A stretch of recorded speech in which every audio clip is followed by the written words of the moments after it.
الحمد لله نحمده ونستعينه ونؤمن به ونتوكل عليه ونعوذ بالله من شرور أنفسنا ومن سيئات أعمالنا من يهده الله فلا مضل له ومن يضلل فلا هادي له وأشهد أن لا إله إلا الله وحده لا شريك له وأشهد أن محمدا عبده ورسوله أرسله بالهدى ودين الحق ليظهره على الدين كله ولو كره المشركون اللهم صل على محمد وعلى آل محمد كما صليت على إبراهيم وعلى آل إبراهيم إنك حميد مجيد اللهم بارك على محمد وعلى آل محمد كما باركت على إبراهيم وعلى آل إبراهيم إنك حميد مجيد أما بعد فإن خير الكلام كلام الله وخير السنن سنن محمد صلى الله عليه وسلم وشر الأمور محدثاتها وكل محدثة بدعة وكل بدعة ضلالة وكل ضلالة في النار أعوذ بالله من الشيطان الرجيم بسم الله الرحمن الرحيم يا أيها الذين آمنوا اتقوا الله حق تقاته ولا تموتن إلا وأنتم مسلمون بسم الله الرحمن الرحيم يعرفون نعمة الله ثم ينكرونها وأكثرهم الكافرون.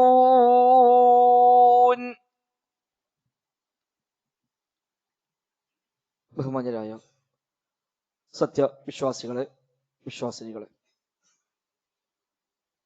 റഹ്മാനായ റബ്ബ് സുബ്ഹാനഹു വ തആലയുടെ നിയമനിർദ്ദേശങ്ങൾ കഴിവിന്റെ പരമാവധി ജീവിതത്തിൽ പാലിക്കുവാൻ പരിശ്രമിച്ചുകൊണ്ട് മുത്തഖീകളായി ജീവിക്കണേ എന്ന് പ്രത്യേകമായി ഓർമ്മപ്പെടുത്തുകയാണ് റബ്ബ് സുബ്ഹാനഹു വ തആല നമുക്കെല്ലാം തൗഫീഖ് പ്രദാനം ചെയ്യുമാറാവട്ടെ.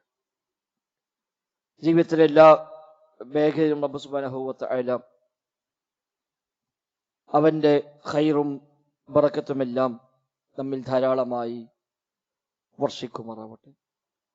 പ്രയാസപ്പെടുന്ന, ബുദ്ധിമുട്ടുന്ന ധാരാളം ആളുകൾ, രോഗികളായി കഴിയുന്നവർ, മറ്റൊട്ടനവധി പ്രയാസങ്ങൾ അനുഭവിക്കുന്നവർ, റബ്ബ് സുബ്ഹാനഹു വ തആല എല്ലാവർക്കും ആശ്വാസം പ്രദാനം ചെയ്യുമാറാവട്ടെ. അനുഭവിക്കുന്ന പ്രയാസങ്ങൾക്കും വേദനയ്ക്കുമെല്ലാം പാരത്രികമായ ലോകത്ത് പരിപൂർണമായ പ്രതിഫലം നൽകി റബ്ബ് എല്ലാവരെയും അനുഗ്രഹിക്കുമാറാവട്ടെ.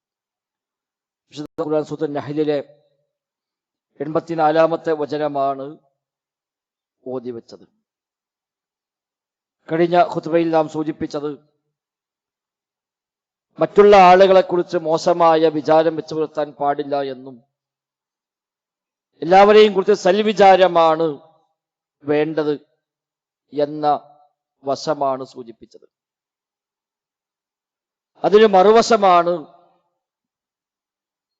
മനുഷ്യന് തന്നെ പറ്റി തന്നെയുള്ള അമിതമായ മതിപ്പ്, തന്റെ കാര്യത്തിലുള്ള അമിതമായ സൽവിചാരം. അത് മനുഷ്യനെ ദോഷത്തിലേക്കാണ്, നാശത്തിലേക്കാണ് എത്തിച്ചേർക്കുക.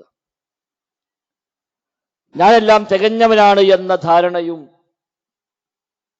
എനിക്കൊന്നും കുറവുകളില്ല, പോരായ്മകളില്ല, ഉണ്ടെങ്കിൽ തന്നെ അത്ര കാര്യമാക്കാൻ മാത്രമൊന്നുമില്ല എന്ന ഉജ്ബ് അല്ലെങ്കിൽ ഇജാബുൽ മർഇ ബിനഫ്സിഹി എന്ന് പറയുന്ന സ്വന്തത്തെക്കുറിച്ചുള്ള ഒരു അമിതമായ ആത്മപ്രശംസ, അത് ഒരു മനുഷ്യനെ നശിപ്പിക്കുമെന്നാണ്. യഥാർത്ഥത്തിൽ നമ്മൾ ഒന്നുമല്ല. ഏതർത്ഥത്തിൽ നോക്കിയാലും നമ്മൾ അങ്ങേയറ്റം ദുർബലന്മാരാണ്.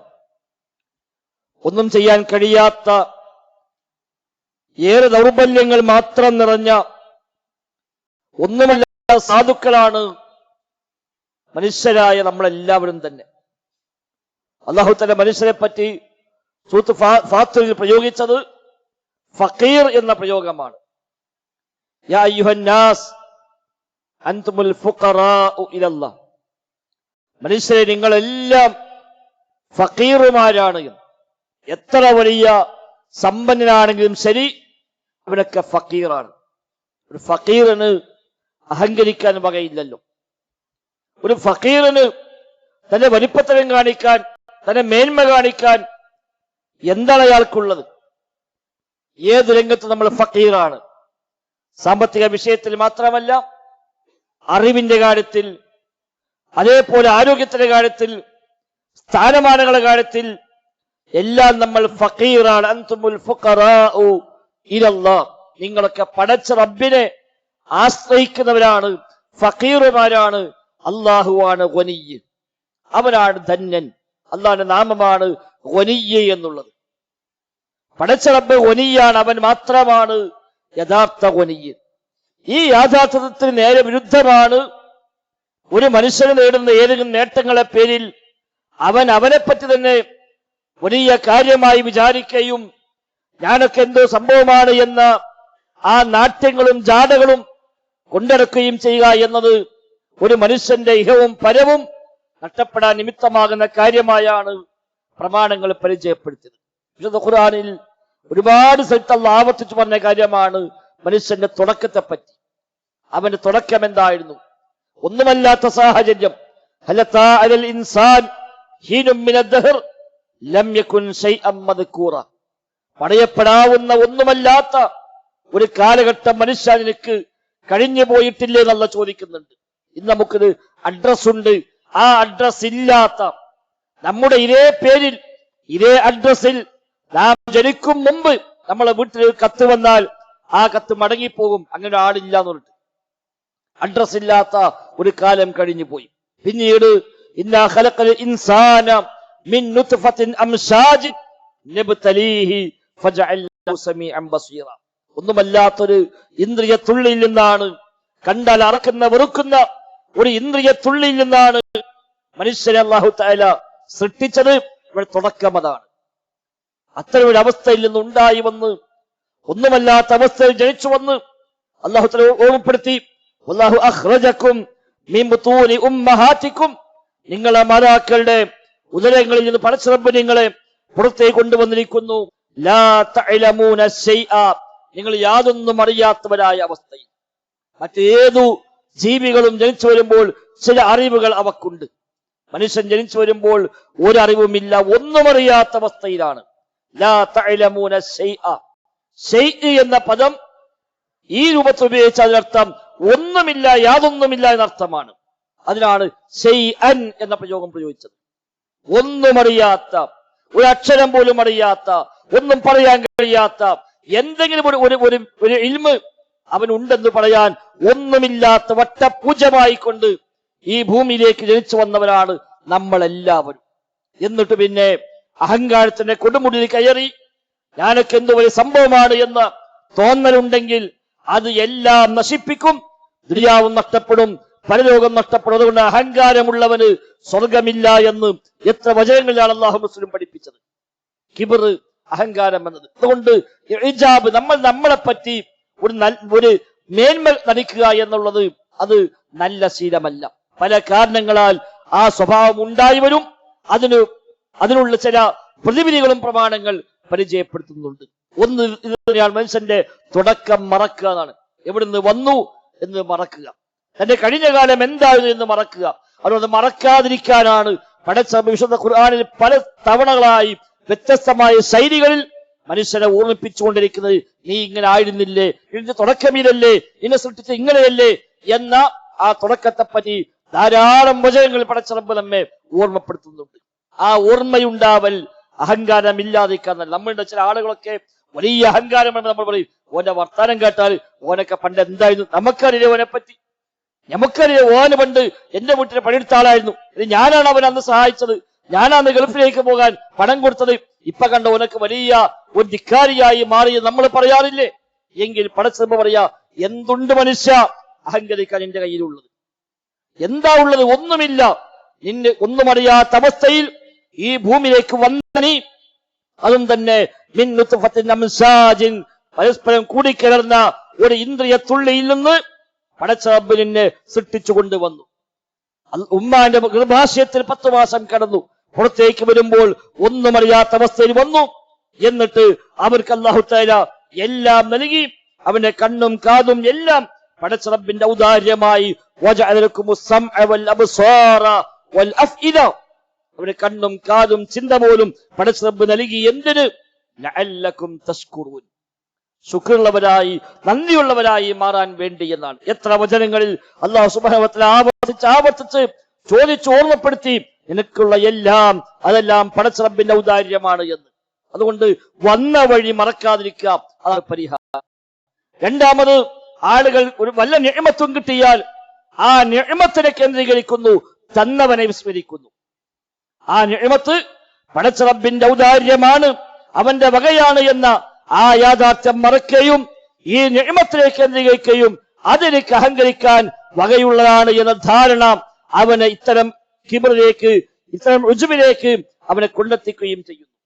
മനുഷ്യന്റെ പക്കൽ എന്തുണ്ടെങ്കിലും എല്ലാം പടച്ചറബിന്റെ ഔദാര്യം മാത്രമാണ്, റബ്ബ് നൽകിയതാണ്, അല്ലാതെ നമ്മുടെ കൈവശം ഒന്നുമില്ല. പക്ഷെ സമ്പത്തുണ്ടാകുമ്പോൾ ആളുകൾ ആ സമ്പത്തിലേക്കാണ് കേന്ദ്രീകരിക്കുന്നത്. ഈ സമ്പത്ത് റബ്ബ് തന്നവനാണ്, എന്റെ കുടുംബത്തിൽ പലർക്കും കൊടുക്കാത്ത, എന്റെ നാട്ടിൽ പലർക്കും നൽകാത്ത, എന്റെ കൂടെ ജോലി ചെയ്യുന്ന ആളുകൾക്ക് പോലും ഇല്ലാത്ത നിഅമത്ത് റബ്ബിലേക്ക് തന്നു എന്ന് വിചാരിക്കുമ്പോഴാണ് കൂടുതൽ വിനയാന്വിതരാവാൻ അവന് അത് നിമിത്തമായി മാറുക. അല്ലെങ്കിൽ അഹങ്കാരമായി മാറും ആ സമ്പത്ത്. അവന്റെ സ്ഥാനമാനങ്ങൾ, സൗകര്യങ്ങൾ, അറിവുകൾ, കഴിവുകൾ ഏതെങ്കിലും മേഖലയിൽ ഒരൽപ്പം പിടിപാടുണ്ടായാൽ, ഏതെങ്കിലും രംഗത്ത് ഒരൽപ്പമൊന്ന് ഉയർന്ന നിലവാരത്തിലേക്ക് എത്തിക്കഴിഞ്ഞാൽ അതോടുകൂടി അവിടെ ചിന്താഗതി മാറുകയാണ്. കാരണം ഈ നിഅമത്തിനെയാണ് കേന്ദ്രീകരിക്കുന്നത്. നിഅമത്ത് തന്നവനെ അല്ലാഹു തആലയെ അവൻ മറന്നുപോകുന്നുവെന്നർത്ഥം. അതും തന്നെ വിശുദ്ധ ഖുർആനിൽ ധാരാളം സ്ഥലത്ത് അവനെ ആവർത്തിച്ച് ഓർമ്മപ്പെടുത്തി പടച്ചറബിന്റെ നിഅമത്തുകൾ. വഇൻ തഉദു നിഅമത്തല്ലാഹി ലാ തുഹ്സുഹാ, റബ്ബിന്റെ നിഅമത്തുകളെ എണ്ണുകയാണെങ്കിൽ കണക്കാക്കാൻ കഴിയുകയില്ല എന്ന. കണക്കാക്കാൻ കഴിയാത്തത്ര അനുഗ്രഹങ്ങളെ ഓരോ നിമിഷത്തിലും പടച്ചറബിന്റെ ഔദാര്യമായി കിട്ടി. അതിന്റെ പേരിലാണ് നമ്മൾ മുന്നോട്ട് പോകുന്നത്. ശ്വാസോച്ഛ്വാസം വരെ പടച്ചോൻ തന്നതാണ്, കണ്ണും കാതും പടച്ചോൻ തന്നതാണ്. ഒരടി മുന്നോട്ട് വെക്കണമെങ്കിൽ പടച്ചറബിന്റെ കോടിക്കണക്കായ നിഅമത്തുകൾ അനുഭവിച്ചുകൊണ്ടല്ലാതെ വെച്ച കാലൊന്ന് എടുത്തു വെക്കാൻ പോലും കഴിയാത്ത സാധുക്കളാണ്, ദുർബലന്മാരാണ് മനുഷ്യൻ. ഒന്ന് കൈ ഉയർത്താൻ, ഒരൽപ്പം വെള്ളം കുടിക്കാൻ, ഒരു ഭക്ഷണം കഴിക്കാൻ, എന്തിനും ഏതിനും പടച്ചറബിന്റെ ഔദാര്യമല്ലാതെ ഒന്നും ചെയ്യാൻ കഴിയാത്ത ദുർബലരായ മനുഷ്യൻ. എല്ലാം അള്ളാന്റെ വക ഫ്രീ ആയി കിട്ടിയിട്ട്, ഔദാര്യമായി കിട്ടിയിട്ട് ആ ഔദാര്യം അനുഭവിക്കുമ്പോൾ അഹങ്കാരമാക്കി മാറ്റുന്നവൻ എത്രമാത്രം ധിക്കാരിയാണ്. പടച്ചറബ് ഓർമ്മപ്പെടുത്തി, വസഖറ ലക്കും, പടച്ചറബ് നിങ്ങൾക്കതാ കീഴ്പ്പെടുത്തി തന്നിരിക്കുന്നുവെന്നാണ്. എത്ര സ്ഥലത്തുള്ള പറഞ്ഞു. ആകാശഭൂമികളെല്ലാം അതേക്കും പ്രത്യക്ഷമായും പരോക്ഷമായും അവന് നിഅമത്തുകളെ അവൻ നിങ്ങൾക്ക് ചൊരിഞ്ഞു തന്നു. അസ്ബഗ, വാരിക്കോരി തന്നു, ചൊരിഞ്ഞു തന്നു എന്ന് അല്ലാഹു തആല പ്രയോഗിക്കുന്നു. യാ അയ്യുഹന്നാസ് ഉദ്കുറു നിഅമത്തല്ലാഹി അലൈക്കും, മനുഷ്യരെ നിങ്ങൾക്ക് റബ്ബ് തന്ന നിഅമത്തുകളെ നിങ്ങൾ ഓർക്കണേ. ഹൽ മിൻ ഖാലിഖിൻ ഗൈറുല്ലാഹി യർസുഖുക്കും, അല്ലാഹുവല്ലാത്ത മറ്റേത് ഖാലിഖാണ് നിങ്ങൾക്ക് റിസ്ക് നൽകാനുള്ളത്? ആരാ റിസ്ക് നൽകുന്നത്? പടച്ച റബ്ബല്ലാതെ. ആരാ നിങ്ങൾക്ക് ഈ നിഅമത്തുകൾ നൽകുന്നത്? അല്ലാഹു അല്ലാതെ. മറ്റാരാ വല്ലതും നൽകുന്നത്? ആരും ഒന്നും നൽകുന്നില്ല. ഒരാളും നമുക്കൊന്നും നൽകുന്നില്ല. പടച്ച റബ്ബ് മാത്രമാണ് എല്ലാം നൽകുന്നവൻ. എന്നിട്ടും മനുഷ്യൻ അതെല്ലാം മറക്കുകയും എന്നിട്ട് അഹങ്കാരിയായി ധിക്കാരിയായി മാറുകയും ചെയ്യുന്നു. അവിടെ നിഅമത്തുകളെ എല്ലാം കേന്ദ്രീകരിക്കേണ്ടത് മുൻഇമിനെ, നിഅമത്ത് നൽകിയവനെയാണ് ഒരു മനുഷ്യൻ ഓർക്കുകയും സ്മരിക്കുകയും അവനോട് നന്ദിയുള്ളവനായി കടപ്പാടുള്ളവനായി മാറുകയുമാണ് വേണ്ടത്. നാലാമത്, സമാനരായ ആളുകളുമായുള്ള സഹവാസങ്ങൾ പലപ്പോഴും മനുഷ്യനെ ധിക്കാരിയാക്കി മാറ്റും. സമ്പത്ത് കൂടുമ്പോ പിന്നെ അവന്റെ ബന്ധങ്ങളൊക്കെ സമ്പന്നന്മാർ മാത്രമായി മാറി. വലിയ സൗകര്യമുണ്ടാകുമ്പോൾ പിന്നെ ബന്ധങ്ങളൊക്കെ മാറി അത്തരം മനുഷ്യന്മാർ മാത്രമാണ് ബന്ധം. പിന്നെ താഴോട്ട് ഇറങ്ങുന്നില്ല. പിന്നെ അവന്റെ എല്ലാ ഇടപാടുകളും അത്തരം ആളുകളുമായിട്ട് മാത്രം. അവന്റെ യാത്രകൾ അത്തരം ആളുകളെ കൂടെ മാത്രം. അവന്റെ ഏതെങ്കിലും ഒരു കൂട്ടുകെട്ടിൽ അവന്റെ ഫംഗ്ഷനുകളിൽ പോലും അത്തരം ആളുകളെ മാത്രം ക്ഷണിക്കുന്ന, അവരുമായി മാത്രം ബന്ധമുള്ള, താഴേക്കുള്ള ആളുകളെ വിസ്മരിക്കുന്ന ആളുകൾ. നബി തങ്ങൾ പറഞ്ഞു, വലീമത്തുകളിൽ, വിവാഹ സദ്യകളിൽ ഏറ്റവും മോശമായത് ഫുഖറാക്കളെ, ദരിദ്രന്മാരെ ഒഴിവാക്കുകയും അതേപോലെ അഗ്നിയാരെ മാത്രം ക്ഷണിക്കുകയും ചെയ്യുന്ന സദ്യയാണ്. അഗ്നിയ, മുതലാളി മാത്രം വിളിക്കുന്ന, അല്ലാത്തവരെല്ലാം അവഗണിക്കുന്ന സദ്യ, അതാണ് ഏറ്റവും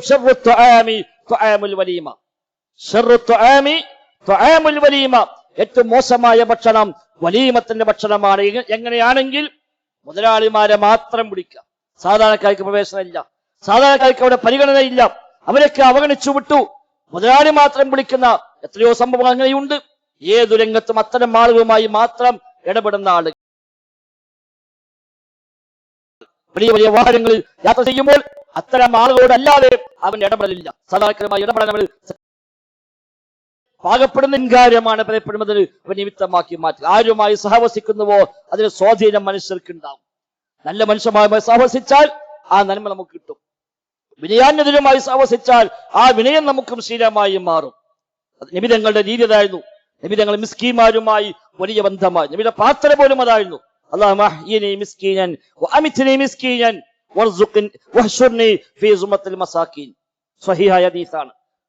എന്നെ മിസ്കീനായി ജീവിപ്പിക്കണമേ, മിസ്കീനായി മരിപ്പിക്കണമേ. മിസ്കീന്മാരുടെ കൂട്ടത്തിൽ തന്നെ നീ എന്നെ ഒരുമിച്ച് കൂട്ടുകയും ചെയ്യണേ എന്ന പ്രാർത്ഥന നിർവഹിക്കണമെങ്കിൽ അത് ഒരു പ്രത്യേകമായ മനസ്സുണ്ടാകുക തന്നെ വേണം. നബി തങ്ങളുടെ ദുആയിൽപ്പെട്ടതായിരുന്നു ആ ഒരു പ്രാർത്ഥന. അവരുമായുള്ള ബന്ധങ്ങൾ, അവരുമായുള്ള ഇടപെടലുകൾ മനുഷ്യന്റെ അഹങ്കാരം ഇല്ലാതാക്കും.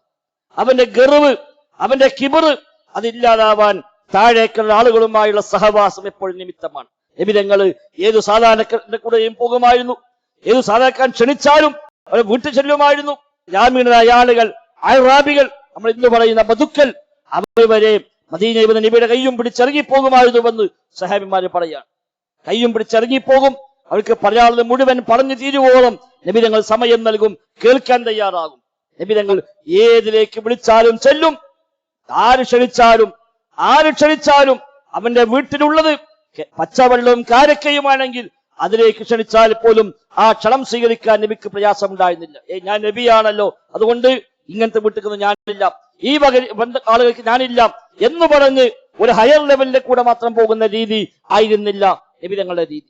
അതാണ് ശരിയായ മാതൃക. അതിന് പകരം ചില സൗകര്യവും സ്ഥാനമാനം ഉണ്ടാകുമ്പോൾ അത്തരം ആളുകളുമായി മാത്രം ഇടപെട്ട് അവരുമായി മാത്രം ബന്ധം സ്ഥാപിച്ച് നമ്മളൊന്ന് ആണ്ട് വകച്ചൊടുക്കും. അതൊക്കെ ഓലൊക്കെ വലിയ വലിയ VIP കളല്ലേ, ഓലങ്ങനെ ആയിക്കോട്ടെ എന്ന് അങ്ങനെ ഒരു VIP ദുന്യാവിലില്ല. ദുന്യാവിന്റെ കാര്യത്തിൽ ഉണ്ടാകാം. പടച്ച റബ്ബിന്റെ കണക്കിന് VIP എന്നുള്ളത് ഏറ്റവും തഖ്വയുള്ളവനാണ്. ഇന്ന അക്രമക്കും ഇൻദല്ലാഹി അത്ഖാക്കും.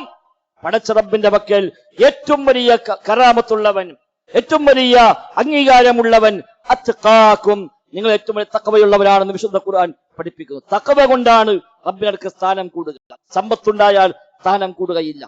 സൗകര്യമുണ്ടായത് കൊണ്ട് മാത്രം സ്ഥാനം കൂടുകയില്ല. ഇന്ന അക്രമക്കും ഇൻദല്ലാഹി അത്ഖാക്കും. ആരാണോ ഏറ്റവും വലിയ തഖ്വയുള്ളവൻ അവനാണ് അക്രം. റബ്ബിന്റെ പക്കൽ ഏറ്റവും വലിയ ഔദാര്യവാൻ, ഏറ്റവും വലിയ അംഗീകാരം നൽകപ്പെടുന്നവൻ അവനാണെന്ന് വിശുദ്ധ ഖുർആൻ പഠിപ്പിക്കുന്നത്. അതാണ് നമ്മൾ ഉണ്ടാക്കിയത്. സമ്പത്ത് ഉണ്ടായിക്കോട്ടെ, അത് വേണ്ടെന്നല്ല. സ്ഥാനമാനം ഉണ്ടായിക്കോട്ടെ, വേണ്ടെന്നല്ല. പക്ഷെ അതിലേക്കല്ല കേന്ദ്രീകരിക്കേണ്ടത്. അതൊക്കെ റബ്ബിന്റെ നിഅമത്താണ്, റബ്ബിന്റെ ഔദാര്യമാണ്. ഹാദാ മിൻ ഫദ്ലി റബ്ബി, സുലൈമാൻ നബിയുടെ പ്രയോഗമാണല്ലോ. ബിൽഖീസിന്റെ സിംഹാസനം നിമിഷ നേരം കൊണ്ട് തന്റെ മുമ്പിൽ ഹാജരായി കണ്ടപ്പോൾ സുലൈമാൻ നബി പറഞ്ഞ വാക്കാണ് ഹാദാ മിൻ ഫദ്ലി റബ്ബി, ഇതെന്റെ റബ്ബിന്റെ ഔദാര്യമാണ്. ലിയബ്ലുവനി, എന്നെ പരീക്ഷിക്കുവാൻ. അല്ല, ഇത് എന്റെ കഴിവാണെന്നല്ല, ഇത് എന്റെ ഊക്കാണ് എന്നല്ല. അത് പറഞ്ഞവരുണ്ട്. ഫിർഔന് പറഞ്ഞു ഇതെല്ലാം ലഭിച്ചത് ഇന്നമാ ഊതീതുഹു അലാ ഇൽമിൻ, ഇതെല്ലാം എനിക്ക് നൽകപ്പെട്ടത് എന്റെ ഇൽമ കൊണ്ടാണ് എന്ന് ഫിർഔന്റെ വാക്കല്ല എടുത്തു പറഞ്ഞിട്ടുണ്ട്. അധികാരമുണ്ടായപ്പോൾ, സൗകര്യമുണ്ടായപ്പോൾ, സ്ഥാനമാനമുണ്ടായപ്പോൾ അവന്റെ പ്രതികരണം അതായിരുന്നു, എന്റെ അറിവ് കൊണ്ടാണ്, എന്റെ മേന്മ കൊണ്ടാണ്, എന്റെ കഴിവ് കൊണ്ടാണ് ഇതെല്ലാം ലഭിച്ചത് എന്ന് അവൻ പറഞ്ഞുവെന്നാണ്. എന്നാൽ സുലൈമാൻ നബി സ്വല്ലല്ലാഹു അലൈഹി വസല്ലം മൊത്തം അടക്കി ഭരിച്ച ഭരണാധികാരിയാണ്. മനുഷ്യന്മാരെ മാത്രമല്ല, പിശാചുക്കളെയും ജിന്നുകളെയും പക്ഷികളെയും മൃഗങ്ങളെയും കാറ്റിനെയും പോലും കീഴ്പ്പെടുത്തപ്പെട്ട പ്രവാചകനാണല്ലോ സുലൈമാൻ നബി സ്വല്ലല്ലാഹു അലൈഹി വസല്ലം. ആ സുലൈമാൻ നബിയുടെ മുമ്പിലേക്ക് 1500 കിലോമീറ്റർ അപ്പുറത്തുള്ള സബ എന്ന രാജ്യത്തെ രാജ്ഞിയുടെ സിംഹാസനം ഏതാനും സെക്കൻഡുകൾക്കുള്ളിൽ തന്റെ മുമ്പിൽ മുഴുജത്തായി അത് എത്തിയപ്പോൾ സുലൈമാൻ നബിയുടെ പ്രതികരണമാണ് ഹാദാ മിൻ ഫദ്ലി റബ്ബി ലിയബ്ലുവനി അഅശ്കുറു അം അക്ഫുർ. ഇതെന്റെ റബ്ബിന്റെ ഔദാര്യമാണ്. ലിയബ്ലുവനി, എന്നെ പരീക്ഷിക്കുവാൻ, അഅശ്കുറു അം അക്ഫുർ, ഞാൻ നന്ദി കാണിക്കുമോ അതല്ല നന്ദി കെട്ടവനായി മാറുമോ എന്ന പരീക്ഷിക്കുവാനായി റബ്ബ് തന്ന ഔദാര്യമാണ്. ആ ബോധമാണ് നമുക്കുണ്ടാവേണ്ടത്. അല്ലാതെ ഒരല്പം സമ്പത്തുണ്ടാകുമ്പോഴേക്ക്, ഒരു വലിയ വീടുണ്ടാകുമ്പോഴേക്ക്, ഒരു വലിയ വാഹനമാകുമ്പോഴേക്ക് പിന്നെ ആർക്കും പ്രവേശനമില്ല, ആരുമായും ബന്ധമില്ല, ഒരാളെയും കാണുന്നില്ല, അവൻ അവന്റെ ലെവലങ്ങൾ ജീവിച്ചു പോവുക എന്ന രീതി ദുനിയാവിൽ ഒരു പക്ഷെ തൽക്കാലമൊക്കെ കാര്യമുണ്ടാകാം. അതല്ല ഒരു വിശ്വാസിക്ക് വേണ്ടത്. അതുകൊണ്ട് വിനയമാണ് നമ്മൾ പഠിക്കേണ്ടത്. ആ തലത്തേക്ക് താഴാനാണ് നാം ശീലിക്കേണ്ടത് എന്ന് എന്നെയും നിങ്ങളെയും ഒക്കെ പ്രത്യേകമായി ഓർമ്മപ്പെടുത്തുകയാണ്. ഇങ്ങനെ പല കാരണങ്ങളാൽ പലപ്പോഴും മനുഷ്യന് ഈ വക സ്വയം പൊങ്ങച്ചം, അഹങ്കാരമൊക്കെ ഉണ്ടായി വരാം. ഇതിന്റെ അപകടങ്ങൾ, ദുരന്തങ്ങൾ അറിയാതെ പോയാലും ഉണ്ടാകും. കിബ്റിന്റെ അഹങ്കാരന്റെ ദുരന്തം, അതിന്റെ ആക്തിപത്ത്, പര്യവസാനം നേരത്തെ സൂചിപ്പിച്ചു, സ്വർഗം നഷ്ടപ്പെടും അഹങ്കാരമുള്ളവന്. കിബ്റുള്ളവൻ, മുതകബ്ബിർ, അള്ളാഹ് ഇഷ്ടപ്പെടുകയില്ല. എത്ര സ്ഥലത്ത് അള്ളാഹ് പറഞ്ഞു, ലവലേശം അണുമണിത്തൂക്കം അഹങ്കാരമുള്ളവൻ സ്വർഗത്തിൽ പ്രവേശിക്കയില്ല എന്ന് എത്ര ശൈലികളാണ് പഠിപ്പിക്കപ്പെട്ടത്. അതിനൊക്കെ പാഠം ഉൾക്കൊള്ളാൻ നമുക്ക് സാധിക്കണം. അതുകൊണ്ട് നമ്മുടെ ഒരു കഴിഞ്ഞ കാലത്തെ പറ്റി എപ്പോഴും ഓർക്കുക. മറ്റൊന്ന്, ആളുകൾ എപ്പോഴും അഹങ്കാരികളായി മാറൽ തറവാടിന്റെ പേര് പറഞ്ഞുകൊണ്ടാണ്. തറവാട് മഹിമകൾ നബി തങ്ങൾ പറഞ്ഞു, 4 കാര്യം എന്റെ ഉമ്മത്തിനുണ്ട്. അത് മിൻ അംദിൽ ജാഹിലിയ്യ, ജാഹിലിയ്യ കാലത്തെ കാര്യമാണ്. പക്ഷേ എന്റെ ഉമ്മത്ത് ഒഴിവാക്കയില്ല. ജാഹിലിയ്യ കാലത്തെ സ്വഭാവമാണ്. പക്ഷെ ഈ ഉമ്മത്തിനുണ്ടാകും 4 കാര്യം. അതിൽ നബി തങ്ങൾ പറഞ്ഞ ഒന്നാണ് അൽ ഫഖ്റു ഫിൽ അൻസാബ്. കുടുംബത്തിന്റെ പേര് പറഞ്ഞുള്ള ഫഖ്ർ, ദുരഭിമാനം നടിക്കൽ. ഒന്നുമില്ലാത്തവനും തന്റെ തറവാടിന്റെ, തന്റെ കുടുംബത്തിന്റെ വലിപ്പത്തലം പറയും. അവനൊന്നും ഉണ്ടാവില്ല. താമസിക്കുന്നത് പോലും ആരാന്റെ ഔദാര്യത്തിൽ കിട്ടിയ വീട്ടിലായിരിക്കാം. ഉടുത്ത വസ്ത്രം പോലും വല്ലോനും കൊടുത്തതായിരിക്കാം. എന്നാലും ഞങ്ങളെ കുടുംബം വലിയ കുടുംബമാണ്, ഞങ്ങൾ പഴയ കാലത്ത് അങ്ങനെയായിരുന്നു, അന്ന് ഇങ്ങനെ ആയിക്കോട്ടെ, അൽഹംദുലില്ലാഹ് അതൊരു നിഅമത്ത് എന്ന് വിചാരിക്കാന്നല്ലാതെ അത് അഹങ്കരിക്കാനുള്ള വകയായി മാറേണ്ടതല്ല. അതൊക്കെ താൽക്കാലികമായ സംവിധാനങ്ങൾ മാത്രം. നമ്മൾ എത്ര വലിയ കുടുംബക്കാരാണെങ്കിലും ഒരു 4 പഞ്ചായത്ത് അപ്പുറം പോയിട്ട് നമ്മുടെ കുടുംബത്തിന്റെ പേര് പറഞ്ഞു നോക്കി, ആർക്കും അറിയില്ല. ഈ ഭാഗത്താണ് നമ്മളെ പറ്റി പറഞ്ഞാൽ ഒരു കുറച്ചപ്പുറം, നമ്മൾ ജില്ലയിൽ തന്നെ ഒരു ദേശം അപ്പുറത്ത് പോയിട്ട് ഈ കുടുംബത്തിന്റെ പേര് പറഞ്ഞാൽ ആർക്കറിയാം? ഒരു പിടുത്തുണ്ടാവില്ല. നമ്മൾ വലിയവരാ നമുക്ക് തോന്നുകയാണ്, ആയിക്കോട്ടെ വലിയതാണെങ്കിൽ പഠിച്ചോ വലുതാക്കി തന്നു എന്ന് വിചാരിച്ചാൽ മതി. അത് അഹങ്കാരമായി കണക്കാക്കാൻ പാടില്ല. അപ്പൊ ഈ ജാഹിലിയ്യ സ്വഭാവമാണ് നബി തങ്ങൾ പറഞ്ഞു. മാത്രവുമല്ല, നബി തങ്ങൾ ആദ്യമായി ദഅവത്ത് ആരംഭിച്ചപ്പോ പോലും എല്ലാവരും വിളിച്ചു കൂട്ടിയിട്ട് പ്രത്യേകമായി ഓർമ്മപ്പെടുത്തിയതായിരുന്നു, യാ മഅ്ശറ ഖുറൈശ്. അന്ന് മക്കത്തെ ഏറ്റവും വലിയ തറവാട്ട് ഖുറൈശികളാണ്. അത് അല്ലാഹ് തെരഞ്ഞെടുത്ത തറവാടുമാണ്. നബി തങ്ങൾ പ്രത്യേകം പറഞ്ഞു, റബ്ബ് തെരഞ്ഞെടുത്തിരിക്കുന്ന ഖുറൈശികളെ എന്നാണ്. ഇബ്രാഹിം പരമ്പരയിൽ നിന്ന്, ഇസ്മായിൽ പരമ്പരയിൽ നിന്ന് തെരഞ്ഞെടുത്ത് വന്നിട്ടാണ് അവസാനം ഖുറൈശികളെ തെരഞ്ഞെടുത്തത്. വസ്തഫാനി മിൻ ഖുറൈശ്, എന്നിട്ട് ആ ഖുറൈശിൽ നിന്ന് എന്നെ തെരഞ്ഞെടുത്തു വന്ന റസൂലുള്ളാഹി സ്വല്ലല്ലാഹു അലൈഹി വസല്ലം. ഏറ്റവും വലിയ തറവാട് ഖുറൈശി തറവാട്. ഇന്നുണ്ടല്ലോ വലിയ വർത്താനം, ഓനൊരു ഖുറൈശി നമ്മൾ പറയുന്നുണ്ട്. ഖുറൈശി വലിയ തറവാടാണ്, പടച്ചോൻ പ്രത്യേകം തെരഞ്ഞെടുത്ത തറവാടാണ്. പക്ഷേ വഅൻദിർ അശീറത്തക്കൽ അഖ്റബീൻ, നിന്റെ ഏറ്റവും അടുത്ത ബന്ധുക്കളെ നീ താക്കീത് ചെയ്യണമെന്ന ആയത്തിറങ്ങുമ്പോൾ നബി തങ്ങൾ എല്ലാവരെയും വിളിച്ചുകൂട്ടി. എന്നിട്ട് ഫഅമ്മ വഖസ്സ, ആദ്യം പൊതുവായി വിളിച്ചു, പിന്നെ പ്രത്യേകം വിളിച്ചുകൊണ്ട് പറഞ്ഞു, യാ മഅ്ശറ ഖുറൈശ്, ഖുറൈശി സമൂഹമേ, നിങ്ങളുടെ ശരീരം നരകത്തിൽ നിന്ന് നിങ്ങൾ കാക്കണേ, അല്ലാതെ എന്നോടുള്ള ബന്ധം കൊണ്ട് യാതൊരു കാര്യവുമില്ല. നബിയുടെ കുടുംബക്കാരാണ്, നബിന്റെ തറവാട്ടുകാരാണ്, ഖുറൈശികളാണ് എന്നും പറഞ്ഞ് പരലോകത്ത് വന്നാൽ അതുകൊണ്ട് യാതൊരു പ്രയോജനവുമില്ല എന്ന് ആദ്യം മൊത്തത്തിൽ പറഞ്ഞു. പിന്നെ പ്രത്യേകം അതിലെ ഓരോ കബീലയെയും എടുത്തുകൊണ്ട് നബി തങ്ങൾ പ്രത്യേകമായി ഓർമ്മപ്പെടുത്തി. മാത്രമല്ല അല്ലാഹു തആല പറഞ്ഞു, ഫൈദാ നുഫിഖ ഫിസ്സൂരി ഫലാ അൻസാബ ബൈനഹും യൗമഇദിൻ വലാ യതസാഅലൂൻ. സൂറിൽ ഊതപ്പെട്ട് കഴിഞ്ഞാൽ പിന്നെ അവർക്കിടയിൽ കുടുംബ ബന്ധങ്ങളൊന്നുമില്ല, പിന്നെ അതൊന്നുമില്ല. പിന്നെ കുടുംബം നോട്ടല്ല, തറവാട്ട് നോട്ടല്ല, ആ വക ആരും പരിഗണിക്കുന്ന ഒരവസ്ഥയുമില്ല. വലാ യതസാഅലൂൻ, പരസ്പരം ചോദിക്കുക പോലുമില്ല എന്ന് അല്ലാഹു തആല പ്രത്യേകമായി ഓർമ്മപ്പെടുത്തും. അതൊക്കെ ഒരു വലിയ നല്ല ഒരു മാന്യമായ കുടുംബത്തിലാണെങ്കിൽ, ഒരു തറവാട്ടിൽ പറഞ്ഞ ആളാണെങ്കിൽ അൽഹംദുലില്ലാ പഠിച്ചവൻ ആ നിലയ്ക്ക് നമുക്ക് ഒരു അനുഗ്രഹം നൽകി എന്ന് വിചാരിക്കാമെന്നല്ലാതെ അതൊന്നും അഹങ്കരിക്കാനുള്ള വകയായിട്ടല്ല അല്ലാഹു തആല നിശ്ചയിച്ചിരിക്കുന്നത്. മാത്രമല്ല മറ്റൊരു കാരണമാണ് ആളുകൾ നമ്മെ ബഹുമാനിക്കുക, ആദരിക്കുക. അത് പലപ്പോഴും നമുക്ക് നമ്മളെ പറ്റി ആ വക ചിന്തയുണ്ടാവാൻ നിമിത്തമായി മാറും. എല്ലാവരും ബഹുമാനിക്കുന്നു, എല്ലാവരും ആദരിക്കുന്നു, എല്ലാവരും നമ്മളെ മദ്ഹ് ചെയ്യുന്നു, മുഖത്ത് നോക്കി പ്രശംസിക്കുന്നു. അതൊക്കെ ചിലപ്പോൾ നമുക്ക് വലിയ നഷ്ടമാണ് അത് വഴി ഉണ്ടാക്കി തരിക. അതിൽ നമ്മളിങ്ങനെ ഉയരുകയല്ല വേണ്ടത്. ആളുകളെ പ്രശംസിക്കുമ്പോൾ ആ പ്രശംസക്ക് ഒരു വിലയും കൽപ്പിക്കാതിരിക്കുക. പ്രശംസയ്ക്ക് വില കൽപ്പിച്ചാൽ നമ്മുടെ പരലോകം നഷ്ടപ്പെട്ടു പോകും. നബി ഞങ്ങളെ പറഞ്ഞു, ഒരാൾ മുഖത്ത് നോക്കി പ്രശംസിക്കുന്നത് കണ്ടാൽ നിങ്ങൾ മണ്ണ് വാരി എറിയണം അവന്റെ മുഖത്തേക്ക് എന്നാണ്. അത്ര ഗൗരവത്തിലാണ് നബി ഞങ്ങളത് പറഞ്ഞത്. മുഖത്ത് നോക്കി പ്രശംസിക്കുന്ന, മുഖപ്രശംസ നിർവഹിക്കുന്ന ഒരാളെ കണ്ടാൽ നിങ്ങൾ അവന്റെ മുഖത്തേക്ക് മണ്ണ് വാരി എറിയുക. മറ്റേ ഹദീസിൽ നബി ഞങ്ങൾ പറഞ്ഞു, മൻ അഹബ്ബ അൻ യതമസലഹു നാസ്, എല്ലാവരും തന്നെ മാതൃകയാക്കണം, തന്നെ ബഹുമാനിക്കണമെന്ന് വല്ലവനും വിചാരിക്കുന്നുവെങ്കിൽ ഫൽയതബവ്വ മഖ്അദഹു മിനൻ നാർ, നരകത്തിലെ സീറ്റ് അവൻ ഉറപ്പിച്ചു കൊള്ളട്ടെ എന്നാണ്. എല്ലാവരും ഞാൻ പറഞ്ഞത് കേൾക്കണം, എല്ലാവരും എന്റെ കൂടെ ആവണം, എല്ലാവരും എന്റെ പിന്നാലെ നിൽക്കണം എന്നൊക്കെ തോന്നുന്നുവെങ്കിൽ അവൻ നരകത്ത് പോകാൻ മറ്റൊന്നും ആവശ്യമില്ല. ആ ചിന്ത മാത്രം മതി എന്നർത്ഥം. സഹാബിമാരെ പറയും, ഒരിക്കൽ ഞങ്ങൾ നബി സല്ലല്ലാഹു അലൈഹി വസല്ലം അടുത്തേക്ക് ഞങ്ങൾ വന്നു. അങ്ങനെ വന്നപ്പോൾ നബി ഞങ്ങൾ അവിടെ ചാരിയിരിക്കുകയായിരുന്നു. ആ സമയത്താണ് ഞങ്ങൾ ചാരിയിരിക്കുകയായിരുന്നു. അപ്പോഴാണ് നബി ഞങ്ങൾ വന്നത്. നബി ഞങ്ങൾ വന്നപ്പോൾ ഞങ്ങളൊക്കെ എഴുന്നേറ്റിരുന്നു. അപ്പൊ നബി ഞങ്ങൾ പറഞ്ഞു, ലാ തഖൂമു കമാ തഖൂമുൽ അആജിം, മറ്റുള്ള ആളുകളൊക്കെ നേതാക്കന്മാരും എഴുന്നേൽക്കുന്നത് പോലെ നിങ്ങൾ എഴുന്നേൽക്കരുത്. യുഅല്ലിമു ബഅ്ദുഹും ബഅ്ദാ, പരസ്പരം ബഹുമാനിക്കുന്ന ആ രീതി അത് വേണ്ട. ഒരു മനുഷ്യൻ മറ്റൊരു മനുഷ്യനെ ബഹുമാനിച്ച് എഴുന്നേൽക്കുക, അത് വേണ്ട. അത് നമ്മുടെ സംസ്കാരമല്ല, നമ്മുടെ രീതിയല്ല എന്ന് റസൂലുള്ളാഹി സ്വല്ലല്ലാഹു അലൈഹി വസല്ലം തങ്ങൾ പ്രത്യേകമായി അവരെ ഓർമ്മപ്പെടുത്തുകയാണ്. ഈ വക പല കാരണങ്ങളാൽ മനുഷ്യൻ പലപ്പോഴും നശിച്ചു പോകും. അവന് ദുനിയാവ് നഷ്ടപ്പെടും, പരലോകം ഏതായാലും നഷ്ടപ്പെട്ടു പോകും. ആ രീതിയല്ല നമുക്ക് വേണം. മറ്റോനെ പറ്റി നല്ലത് വിചാരിക്കുക, നമ്മളൊന്നുമല്ല.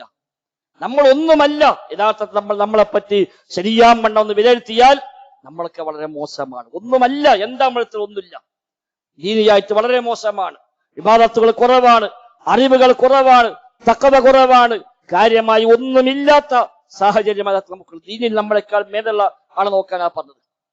ദുനിയാവിന്റെ കാര്യത്തിൽ നമ്മേക്കാൾ താഴെയുള്ളവരെ നോക്കുക, ദീനിന്റെ കാര്യത്തിലോ നമ്മേക്കാൾ മേലെയുള്ള ആളെ നോക്കുക എന്ന് അല്ലാഹു റസൂൽ പഠിപ്പിച്ചത്. ദുനിയാവിന്റെ കാര്യത്തിൽ താഴ്ത്തുക നോക്കേണ്ടത്. നമ്മളെക്കാൾ പ്രയാസപ്പെടുന്ന ആളുകൾ, നമ്മളെക്കാൾ കഷ്ടപ്പെടുന്ന ആളുകൾ, അവരെയാണ് ദുനിയാവിന്റെ കാര്യത്തിൽ നോക്കേണ്ടത്. അല്ല നമ്മളെക്കാളും വലിയ വീട് കാണുമ്പോ എന്താ പോലൊക്കെ സൗകര്യം, ഞങ്ങളൊക്കെ ഒപ്പം പഠിച്ചതാ, ഞാനെപ്പോഴും ഇങ്ങനെ ഉള്ളതോട് ഒപ്പിച്ചു പോവുകയാണ്, അതല്ല വിചാരിക്കേണ്ടത്. ദുനിയാവിന്റെ കാര്യത്തിൽ മേൽപോട്ടല്ല, താഴോട്ട് നോക്കുക.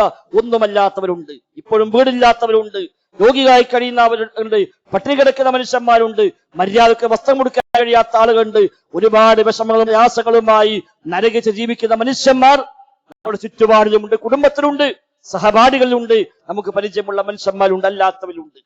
അവരിലേക്ക് നോക്കണം. അതാണ് ഉൻദുറു ഇലാ മൻ ഹുവ അസ്ഫല മിൻകും, നിങ്ങളെക്കാൾ താഴെയുള്ളവരെ നിങ്ങൾ നോക്കുക. വലാ തൻദുറു ഇലാ മൻ ഹുവ ഫൗഖകും, നിങ്ങളെക്കാൾ മീതെയുള്ളവരേക്ക് നോക്കരുത്.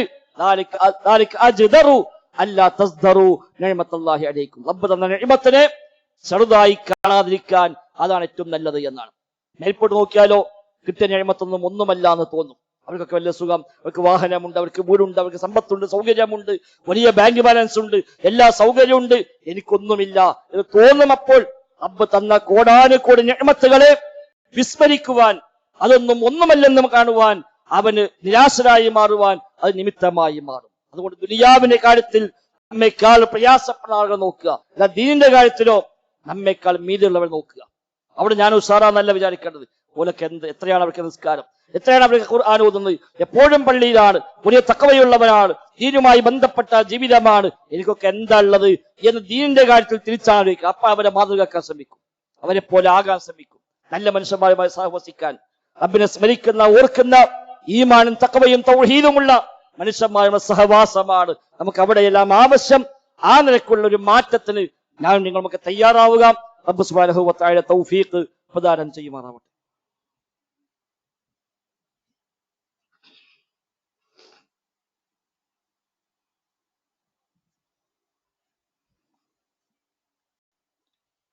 അൽഹംദുലില്ലാഹ്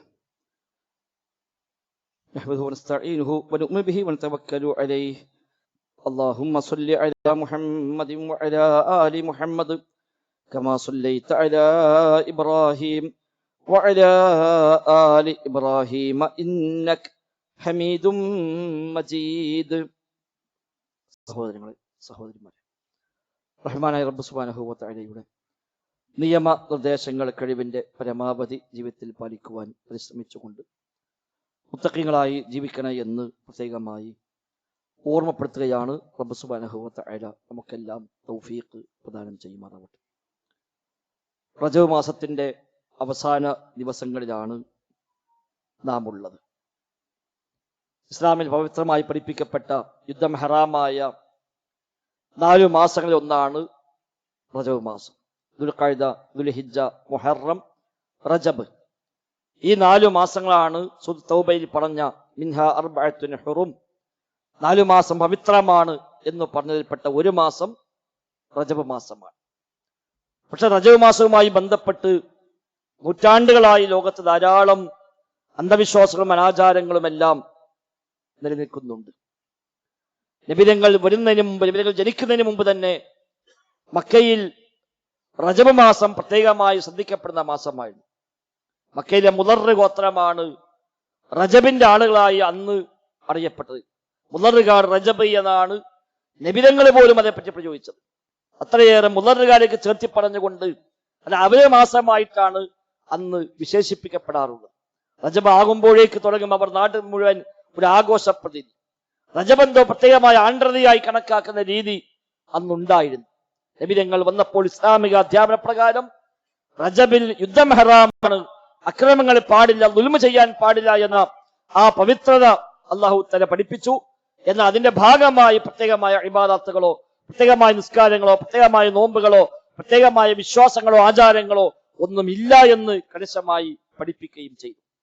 നബിതങ്ങൾ റജബിൽ പ്രത്യേകിച്ച് എന്തെങ്കിലും ഒരു അമൽ ചെയ്തിട്ടില്ല. പ്രത്യേക നോമ്പ് നോറ്റിട്ടില്ല, പ്രത്യേകമായ നിസ്കാരം ഉണ്ടായിട്ടില്ല, പ്രത്യേകമായ ആചാരം ഉണ്ടായിട്ടില്ല. റജബിൽ പ്രത്യേകം ശ്രദ്ധിച്ചത് അന്ന് യുദ്ധം ചെയ്യാറില്ല. എത്ര സാഹചര്യം വന്നാലും റജബ് മാസം യുദ്ധം ചെയ്യാറില്ല. യുദ്ധം ചെയ്യാൻ പാടില്ലാത്ത 4 മാസങ്ങളായി ജാഹിലിയ്യ കാലത്തെ കണക്കാക്കി പോന്നതാണ് ഈ 4 മാസം. അത് ഇസ്ലാം അങ്ങനത്തെ നിലനിർത്തിപ്പോന്നു. അത് പഴയ കാലത്തുമില്ല. നബിതങ്ങൾ ജനിക്കുന്നതിന് മുമ്പും മക്കക്കാർ കൊല്ലം മുഴുവനും പതിരുമായും ഏറ്റുമുട്ടുമെങ്കിലും റജബ് മാസം വന്നാൽ എല്ലാവരും ആയുധം എടുത്തു വെക്കും, പിന്നെ ഏറ്റുമുട്ടതില്ല. റജബിലെ വല്ലവനും ഇങ്ങോട്ട് കൊന്നാ പോലും പറയും റജബ് കഴിയട്ടെ, എന്നിട്ട് ഞാൻ പകരം വിട്ടുതരാം. അത് നമ്മുടെ രീതി. അന്ന് റജബിൽ ആയുധം എന്തിപ്പോകാറില്ല, ആയുധം മാറ്റിവെക്കുമായിരുന്നു. പിന്നെ അവർ ചെറിയ ചില കൃത്രിമത്വങ്ങൾ ഉണ്ടായിരുന്നു. റജബിൽ അവർക്ക് ഏറ്റുമുട്ടേണ്ട അത്യാവശ്യം ഉണ്ടായി കഴിഞ്ഞാൽ തൽക്കാലം അവർ പിന്നെ ആ മാസത്തിന്റെ പേരങ്ങ് മാറ്റും. ഈ മാസം പിറക്കുമ്പോ തൽക്കാലം യോഗം കൂട്ടി തീരുമാനിക്കും, ഇപ്രാവശ്യം നമുക്ക് ഷഅബാൻ ആദ്യാക്കുക, റജബ് പിന്നാക്കുക. അല്ലെ ഈ മാസം ഷഅബാൻ എന്നാണ് പേരിടും, ഒരു യുദ്ധം ചെയ്യും. പകരം അടുത്ത മാസത്തിൽ റജബ് എന്ന് പേരിടും, അന്ന് യുദ്ധം ചെയ്യാതെ. അതാണ് നസീ. അല്ലാഹു ഖുർആനിൽ പറഞ്ഞു, ഇന്നമൻ നസീഉ സിയാദത്തുൻ ഫിൽ കുഫർ. ഈ തിരിമറികൾ, മാസങ്ങളിൽ കാണിക്കുന്ന തിരിമറികൾ, അത് കുഫറിന്റെ വർധനവാണ് എന്ന് അല്ലാഹു തആല പ്രത്യേകം എടുത്തു പറഞ്ഞത് ആ ചെയ്തിയെ പറ്റിയാണ്. പിന്നീട് ഉമർ ഖത്താബിന്റെ കാലഘട്ടം വന്നപ്പോൾ ഒരുപാട് പ്രദേശങ്ങൾ ഫത്ഹ ഇസ്ലാമിലേക്ക് വന്നു. പല രാജ്യത്തെയും ഭരണാധികാരികൾ മാറുമ്പോ നാടൊന്നാകെ മാറി.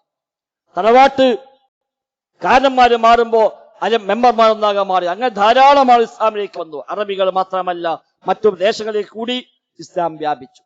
മതമറിയാത്ത, ദീനു പഠിക്കാത്ത ഒരുപാട് ആളുകൾ അന്ന് പേരിൽ മാത്രം മുസ്ലിമായി വന്ന ആ സാഹചര്യങ്ങളിൽ റജബുമായി ബന്ധപ്പെട്ട അന്ധവിശ്വാസങ്ങൾ രണ്ടാമത് തലപൊക്കാൻ തുടങ്ങി. ചില സ്ഥലത്തൊക്കെ റജബ് വരുമ്പോൾ പ്രത്യേകമായ ഒരു ആഘോഷവും പ്രത്യേകമായ ഓർമ്മപ്പെടുത്തൊക്കെ തുടങ്ങിയപ്പോ ഉമർ ഖത്താബ് റജബ് മാസം വന്ന പ്രത്യേകമായ പോലീസുകാരെ ഡ്യൂട്ടിക്ക് വിട്ടു. റജബിൽ ആരെയും വല്ലതും ചെയ്യുന്നുണ്ടെങ്കിൽ ഓലെ പിടികൂടാൻ വേണ്ടി. റജബിനെ പ്രത്യേകം ബഹുമാനിക്കുന്ന, റജബിന് പ്രത്യേകമായി വല്ലതും ചെയ്യുന്ന വല്ലവനും ഉണ്ടെങ്കിൽ അവനെ പിടികൂടാൻ, അവന് അതിനു വേണ്ട പണിഷ്മെന്റ് കൊടുക്കാൻ വേണ്ടി ഉമർ ഖത്താബിന്റെ കാലത്ത് പ്രത്യേകമായ സൈന്യത്തിന് അദ്ദേഹം നിർദ്ദേശം നൽകിയെന്ന് ചരിത്രങ്ങളിൽ കാണാൻ കഴിയും. അദ്ദേഹം പ്രത്യേകം പറയുമായിരുന്നു, അത് ജാഹിലിയ്യ കാലത്ത് അവര് ബഹുമാനിച്ചിരുന്ന ഒരു മാസമാണ് എന്ന് പറഞ്ഞുകൊണ്ട് താക്കീത് ചെയ്യാൻ കൂടി ഉമർ ഖത്താബ് ശ്രമിച്ചതായി കാണാം. പിൽക്കാലത്ത് നൂറ്റാണ്ട് കഴിഞ്ഞ് സൂഫികൾ, ത്വരീഖത്തുകാരൊക്കെ വന്നപ്പോൾ വീണ്ടും അവർ ഈ ജാഹിലിയ്യ രീതിയെ കൊണ്ടുവരികയും റജബിനെ കുറിച്ച് ധാരാളം ഇല്ലാത്ത പോലീസുകൾ പ്രചരിപ്പിക്കുകയും ചെയ്തു. ഒട്ടനവധി ഹദീസുകൾ, ആയിരക്കണക്കായ ഹദീസുകളാണ് റജബിന്റെ കാര്യത്തിൽ വ്യാജമായി നിർമ്മിക്കപ്പെട്ടത്. ഇല്ലാത്ത ഹദീസുകൾ നബി തങ്ങൾ പറഞ്ഞു എന്ന് പറഞ്ഞുകൊണ്ട് റജബുമായി ബന്ധപ്പെട്ട ഒരുപാട് ഹദീസുകൾ വ്യാജമായി പലരും ഉണ്ടാക്കി പ്രചരിപ്പിച്ചു. റജബിലെ ഓരോ ദിവസം നോമ്പ് നോറ്റാൽ കിട്ടുന്ന കൂലി പറയുന്ന വലിയ ദീർഘമായ പേജുകൾ വരുന്നൊരു ഹദീസുണ്ട്. റജബ് 1-ാം ദിവസം നോറ്റാൽ ഇത്ര കൂലി, 2-ാം ദിവസം നോറ്റാൽ ഇത്ര കൂലി, 3-ാം ദിവസം നോറ്റാൽ ഇത്ര കൂലി എന്ന് പറഞ്ഞുകൊണ്ട് ഓരോ ദിവസത്തെയും പ്രതിഫലം പറയുന്ന പ്രത്യേകം ഹദീസ് ഉണ്ടാക്കി വിട്ടിട്ടുണ്ട്. അതിൽപ്പെട്ട ഒന്നാണ് റജബ് 27 നോമ്പ് നോറ്റാൽ 2 മാസം നോമ്പ് നോറ്റാൽ കൂലി കിട്ടുമെന്ന് നബിതങ്ങൾ പറഞ്ഞിരിക്കുന്നു. നബിതങ്ങൾ പറഞ്ഞിട്ടില്ല, അങ്ങനെ ഹദീസില്ല. അത് പിൽക്കാലത്ത് നൂറ്റാണ്ടുകൾ കഴിഞ്ഞ് ആരോ വ്യാജമായി കെട്ടിച്ചമച്ച് ഹബീബായ നബിതങ്ങളുടെ പേരിൽ കള്ളം കെട്ടിച്ചമച്ചു പ്രചരിപ്പിച്ച വ്യാജമായ റിപ്പോർട്ട് മാത്രമാണ്. അതിലാണ് പറഞ്ഞത് റജബ് 27 നോമ്പ് നോറ്റാൽ 2 മാസം നോമ്പ് നോറ്റാൽ കൂലി കിട്ടും. അവിടെ മിറാജ് നോമ്പൊന്നുമില്ല, അത് പിന്നെയും കൂട്ടിച്ചേർത്താണ്, അത് പിന്നെ ചേർത്താണ്. റജബിലെ ഓരോ ദിവസം നോറ്റാൽ കൂലി കിട്ടുന്നത് പറഞ്ഞ കൂട്ടത്തിൽ 27 നോറ്റാൽ 2 മാസം നോമ്പ് നോറ്റാൽ കൂലി കിട്ടും എന്ന് പറഞ്ഞു. അത് മാത്രം എടുത്തിട്ടാണ് ചില ആളുകളൊക്കെ ഇപ്പോ മിറാജ് നോമ്പിന് തെളിവുണ്ട് എന്ന് പറഞ്ഞ് ഈ കള്ള റിപ്പോർട്ട്, വ്യാജമായി ഉണ്ടാക്കി പ്രചരിപ്പിച്ച റിപ്പോർട്ട് അതുമായി നടക്കുന്നത്. അത് പിന്നീട് അറിഞ്ഞോ അറിയാതെയോ ചില കിതാബുകളൊക്കെ സ്ഥാനം പിടിച്ചു പോയി. അത്ര വലിയ ഹദീസ് പ്രാവീണ്യമില്ലാത്ത ആളുകൾ, പിൽക്കാലത്ത് വന്ന ചില പണ്ഡിതന്മാർ, ഗ്രീക്ക് ഫിലോസഫിയുടെ സ്വാധീനമുണ്ടായവർ, അവരൊക്കെ അവിടെ കിതാബുകളിൽ ഇത് നബിതങ്ങൾ പറഞ്ഞു എന്ന് പറഞ്ഞ് രേഖപ്പെടുത്തി പോയി. പക്ഷെ നബിതങ്ങൾ പറഞ്ഞിട്ടില്ല. അത് പിന്നീട് വന്നവർ ആ നിലയ്ക്ക് തന്നെ കൃത്യമായി പറയുകയും ചെയ്തു, അത് വ്യാജമാണ്, ആ കിതാബിൽ കണ്ടതുകൊണ്ട് പെട്ടുപോകേണ്ടതില്ല എന്ന് വരെ ആ കാലഘട്ടങ്ങളിൽ തന്നെ ഗ്രന്ഥം എഴുതിയ പണ്ഡിതന്മാരുമുണ്ട്. അത് ഇന്ന് നമ്മുടെ നാട്ടിൽ വ്യാപകമാണ്. റജബ് 27 വരുമ്പോഴേക്ക് മിറാജ് നോമ്പ് എന്നും പറഞ്ഞുകൊണ്ട് മറ്റു നോമ്പൊന്നും നോൽക്കാത്തോനും ഇത് വലിയ പ്രാധാന്യപ്പെടും നോൽക്കും. തിങ്കളും വ്യാഴം നോമ്പ് സുന്നത്താണ്, അത് നോൽക്കാത്ത മനുഷ്യന്മാർ, ചൊവ്വാൽ 6 നോമ്പ് പോലും നോൽക്കാത്ത ആളുകൾ. പക്ഷെ ഇത് വലിയ ഒരു പ്രാധാന്യം കണക്കാക്കിയത് പ്രത്യേകമായ ഭക്ഷണം ഉണ്ടാക്കലും പ്രത്യേകമായ ദ്വാരിപ്പിക്കലും അതെന്തോ ഒരു വലിയ മഹത്വമുള്ള കാര്യമായി കണക്കാക്കി പോരുന്നുവെങ്കിൽ അത് ജാഹിലിയ്യ സംസ്കാരമാണ് എന്ന് നമ്മൾ തിരിച്ചറിയുക. വളരെ പിൽക്കാലക്കാരായ മദ്ഹബി പക്ഷപാതികളായ ചില ആളുകളുടെ ഗ്രന്ഥങ്ങളിൽ മാത്രമാണ് ഇതുമായി ബന്ധപ്പെട്ട പരാമർശങ്ങൾ വന്നത്. അല്ലാതെ നബിതങ്ങൾ പറഞ്ഞു വന്ന് എവിടെയും ഈ വിഷയത്തിൽ ഒരു ഹദീസും ഇല്ല എന്ന് ഇതിനെ പ്രൊമോട്ട് ചെയ്യുന്ന ആളുകൾ പോലും സമ്മതിക്കുന്ന കാര്യമാണ്. ചോദിച്ചാൽ ആകെ പറയാനുള്ള ഹദീസ് ഈ ഹദീസാണ്. റജബ് 27 നോമ്പ് നോറ്റാൽ 2 മാസം നോമ്പ് നോറ്റ കൂലി കിട്ടുമെന്ന് ഹദീസിലുണ്ട് എന്ന ഇത് മാത്രമാണ് പറയുക. അങ്ങനെ ഹദീസേ ഇല്ല, അത് വ്യാജമാണ്. ഹബീബായ നബിതങ്ങളുടെ പേരിൽ ആരോ ഉണ്ടാക്കി പ്രചരിപ്പിച്ച കള്ളക്കഥ മാത്രമാണ്. ഈ വിഷയത്തിൽ മാത്രം പണ്ഡിതന്മാർ നൂറ്റാണ്ടുകൾക്ക് മുമ്പേ ഗ്രന്ഥങ്ങൾ പോലും എഴുതിയിട്ടുണ്ട്. ഇബ്നു ദഹിയ റഹിമഹുല്ലാഹ് കിതാബ് എഴുതി അദാഉ മാ വജബ ഫീ ബയാനി വൽഇൽ വല്ലാഇന ഫീ റജബ്. റജബിന്റെ വിഷയത്തിൽ നിർമ്മിച്ചു വിട്ട ആളുകളുടെ നിർമ്മാണത്തെ പറ്റിയുള്ള ബാധ്യത നിർവഹണം എന്ന പേര് കിതാബ് പോലും എഴുതി. എന്നിട്ട് ഇങ്ങനെ ഉണ്ടാക്കിയ ഓരോ ഹദീസും അദ്ദേഹം അതിൽ ചർച്ചകൾക്ക് പറഞ്ഞത് ഇത് വ്യാജമാണ്, ഇത് ഇന്നാൾ ഉണ്ടാക്കിയതാണ്, ഇത് ഇന്നാൾ ഉണ്ടാക്കിയതാണ്, ഇതുണ്ടാക്കിയത് ആരാന്ന് അറിയില്ല എന്ന് ഓരോന്നും എടുത്തു കാണിച്ചുകൊണ്ട് അങ്ങനെ തന്നെ വിശദീകരിച്ചുകൊണ്ട് കിതാബ് എഴുതിയ അക്കാലങ്ങളിൽ ഏകദേശം 800 കൊല്ലം മുമ്പ് എഴുതപ്പെട്ട കിതാബാണ്. ഇബ്നു ഹജർ അസ്ഖലാനി സ്വഹീഹ് ബുഖാരിക്ക് വിശ്വപ്രസിദ്ധമായ വ്യാഖ്യാനം എഴുതിയ ഇബ്നു ഹജർ അസ്ഖലാനി 852 വഫാത്തായ മഹാനായ പണ്ഡിതൻ. അദ്ദേഹം പ്രത്യേകം കിതാബ് എഴുതി തബ്യീനുൽ അജബ് ഫീ ഫളാഇൽ റജബ്. റജബിന്റെ ഫളായിലുമായി ബന്ധപ്പെട്ട അത്ഭുതം രേഖപ്പെടുത്തൽ എന്ന് പറഞ്ഞുകൊണ്ട് എത്ര വലിയ ഫളലാണ് ഉണ്ടാക്കിയത്. റജബിന്റെ ഫളല് പറഞ്ഞു മറ്റേത് മാസങ്ങളെക്കാൾ ഏറെ വലിയ മഹത്വമുള്ള മാസമാക്കി മാറ്റാൻ ഉള്ള പരിശ്രമങ്ങൾ നടന്നിട്ടുണ്ട്. ആ രംഗത്തുണ്ടായ വ്യാജമായ കഥകളെ മുഴുവൻ വിവരിക്കാനാണ് അദ്ദേഹം ആ ഗ്രന്ഥം തയ്യാറാക്കിയത്. ഇതൊക്കെ ഒരു ഭാഗത്ത് ഉണ്ടായിരിക്കെ തന്നെ അതിനെല്ലാം മറികടന്നുകൊണ്ട് ഇന്നും ഈ തെറ്റായ ബിദ്അത്തായ നോമ്പ് നോക്കുകയും പ്രൊമോട്ട് ചെയ്യുകയും പ്രത്യേകമായ സോഷ്യൽ മീഡിയ വഴി ഓർമ്മപ്പെടുത്തുകയും ഇന്നോസാണ് നോമ്പ് നോൽക്കണമെന്ന് പറയുകയും അന്ന് പ്രത്യേകമായ നിക്കവും പ്രാർത്ഥന പോലും പഠിപ്പിക്കാനും പോലും ഇന്ന് ഉസ്താദുമാർ പലരും മുന്നോട്ട് വരുന്നു. നമ്മൾ പെട്ടുപോകാൻ പാടില്ല. മതത്തിൽ ഇല്ലാത്ത ഒന്ന് നൂറ്റാണ്ടുകൾ കഴിഞ്ഞ് ആരോ ഉണ്ടാക്കി മതത്തിലേക്ക് വ്യാജമായി കൂട്ടിച്ചേർത്ത ബിദ്അത്താണ്, വഴികേടാണെന്ന് തിരിച്ചറിയുകയും ആ നോമ്പ് നോറ്റാൽ കൂലിയല്ല പകരം മതത്തിലുള്ള ബിദ്അത്തിനെ പ്രൊമോട്ട് ചെയ്തുള്ള കുറ്റം കിട്ടുമോ എന്ന ആശങ്കയാണ് നമുക്ക് വേണ്ടത് എന്ന് സാന്ദർഭികമായി സൂചിപ്പിക്കുക. ഇസ്ലാമിൽ ഒരു കാര്യം ഇബാദത്താകണമെങ്കിൽ അല്ലാഹു തആല പഠിപ്പിക്കണം, നബിതങ്ങൾ പഠിപ്പിക്കണം, സ്വഹാബത്ത് നബിയിൽ നിന്ന് അത് പഠിച്ച് പ്രാവർത്തികമാക്കിയതായിരിക്കും. അല്ലാത്തൊരു ഇബാദത്ത് ഇസ്ലാമിലില്ല. ആ ഒരു അടിസ്ഥാനം തിരിച്ചറിഞ്ഞാൽ മാത്രം മതി. അതുകൊണ്ട് ഏത് രംഗത്തും ഉള്ളതിനെ ഉള്ളതാക്കി മനസ്സിലാക്കി അത് ജീവിതത്തിന്റെ ഭാഗമാക്കി മാറ്റാൻ പരിശ്രമിക്കുക. വ്യാജനുകളെ ആ നിലയ്ക്ക് തന്നെ തിരിച്ചറിഞ്ഞ് അത് ഒഴിവാക്കാനും അതിനെതിരെ ശബ്ദിക്കാനും കൂടി നാം പരിശ്രമിക്കുക. റബ്ബ് സുബ്ഹാനഹു വ തആല തൗഫീഖ് പ്രദാനം ചെയ്യുമാറാവട്ടെ. അല്ലാഹുമ്മ റബ്ബനാ ആതിനാ ഫിദ്ദുനിയ ഹസന വഫിൽ ആഖിറതി ഹസന വഖിനാ അദാബന്നാർ. അല്ലാഹുമ്മ ഇഗ്ഫിർ ലിൽ മുഅ്മിനീന വൽ മുഅ്മിനാത്ത് വൽ മുസ്ലിമീന വൽ മുസ്ലിമാത്ത് അൽ അഹ്യാഇ മിൻഹും വൽ അംവാത്ത് ഇന്നക മുജീബുദ് ദഅവാതി വഖാദിൽ ഹാജാത്ത്. റബ്ബനാ അസ്രിഫ് അന്നാ عذاب جهنم إن عذابها كان غراما إنها ساءت مستقرا ومقاما ربنا تقبل منا ربنا تقبل منا ربنا تقبل منا إنك أنت السميع العليم وتب علينا إنك أنت التواب الرحيم آمين برحمتك يا أرحم الراحمين.